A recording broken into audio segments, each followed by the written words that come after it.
Je suis capable de lire dans les pensées depuis que je suis toute petite. Ce n'était pas vraiment comme montré dans les films. Ce n'était pas écouter une sorte de radio. C'est tellement plus immersif que ça. C'est comme si je vivais les pensées, que j'étais dedans. C'est une expérience passionnante lorsque vous lisez les bonnes pensées. Le problème est justement d'en trouver qui valent le coup.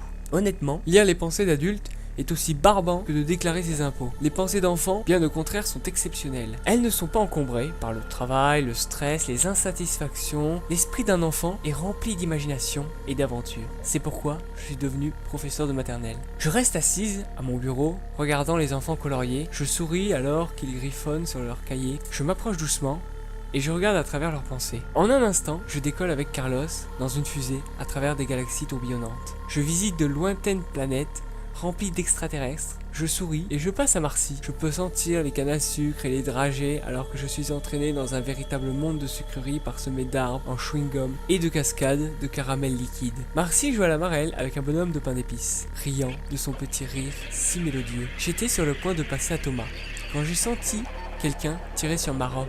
J'ai regardé vers le bas et j'ai vu Sarah. C'était une des plus adorables petites filles que j'avais jamais vues. Des beaux cheveux blonds, de grands yeux bleus et un sourire radieux. « Madame Dupré, j'ai fait ça pour vous !» s'écria-t-elle, me tendant un papier. Je l'ai pris pour voir dessus un dessin me représentant avec, au-dessus la phrase « J'aime Madame Dupré », répétée plusieurs fois avec les couleurs différentes. « J'adore ton dessin », lui ai-je répondu en la serrant dans mes bras. Sarah n'était dans ma classe que depuis quelques jours. Alors, je n'avais pas encore eu l'occasion de lire dans ses pensées. Afin de voir un aperçu de ses rêves et espoirs, je me suis approché et je me suis plongé dans son esprit. Et j'ai presque vomi de dégoût. Je m'étouffais alors que j'étais assailli par des vagues de puanteur, la fétide puanteur de la mort. L'œil de mon esprit était aveuglé par une obscurité qui semblait presque vivante. Dans le néant, je sentais des tentacules gluantes autour de moi, s'enroulant autour de ma jambe, appartenant à une bête gigantesque qui semblait à la recherche de nourriture. Puis, le silence a été brisé par un affreux tumulte, m'éclatant presque les tympans,